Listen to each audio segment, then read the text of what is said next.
When installing your new lawn, the most important thing to remember is green side up, brown side down. In my experience, this always gives the best results. Also, timing is very important.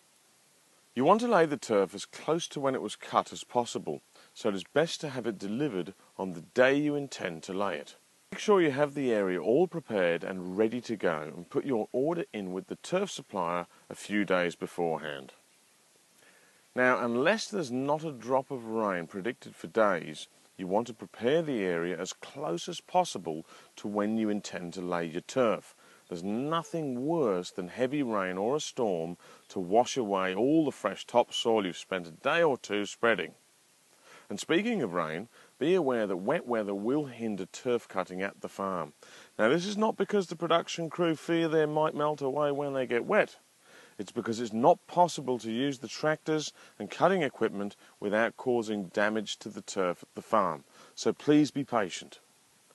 To lay the turf, always begin at the bottom of any sloped areas and always use full rolls or slabs around the edges.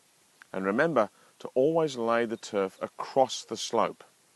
Stagger the joints like brickwork so they don't line up, and butt the turf closely together, avoiding gaps, as these can dry out and cause unevenness. Avoid small pieces where possible, as these will dry out quickly, and whatever you do, don't stretch the turf. As soon as you finish laying, water the turf in well. For larger areas, even get someone to start watering or set up a sprinkler while the rest of the laying takes place. The last thing you want is for the turf to dry out.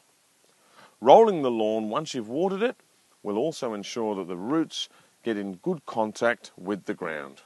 For more hints and tips, go to pages 49 and 50 in Loving Your Lawn, Your Guide to the Perfect Aussie Lawn.